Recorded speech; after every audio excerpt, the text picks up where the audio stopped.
আব্রাহা বাহিনী যখন কাবাতুল মুশাররাফাকে ধ্বংস করে দেওয়ার জন্য চলে আসলো, মুশাররাফার তখন মুতাওয়াল্লি ছিলেন, সভাপতি ছিলেন, দায়িত্বশীল ছিলেন।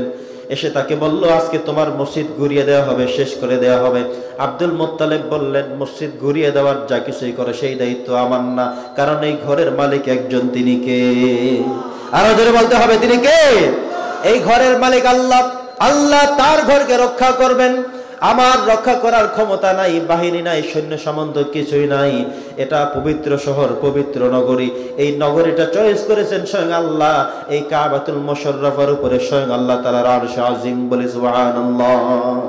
অতএব আরশ আজিমের নিচে যেই কাবা শরীফ আল্লাহ তাআলা নির্ধারণ করেছেন, এটা হলো হাযাল বালাদিল আমিন।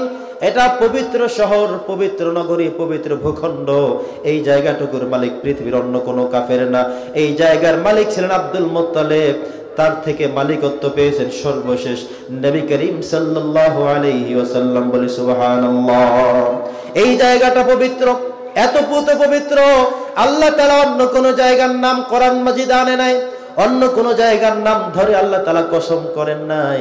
যেই জায়গাটার নাম ধরে আল্লাহ কসম করলেন, আল্লাহ বলেছেন ওয়াহাদাল বালাদিল আমিন।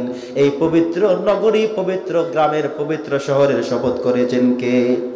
এই চারটা কসম করেছেন। এবার আল্লাহ তাআলা অরিজিনাল কথা বললেন, লাকাদ খালাকনাল ইনসানা ফি আহসানি তাকওয়িম, বলি আল্লাহু আকবার। আল্লাহ সুবহানাহু ওয়া তাআলা এবার বললেন, মানুষকে আমি এত চমৎকার করে সৃষ্টি করেছি। লাকাদ খালাকনাল ইনসান, আমি মানুষকে সৃষ্টি করেছি ফি আহসানি তাকওয়িম। আহসান শব্দটি আসলে তাফদীলের সিগা, সবচেয়ে সুন্দর করে বানিয়েছি।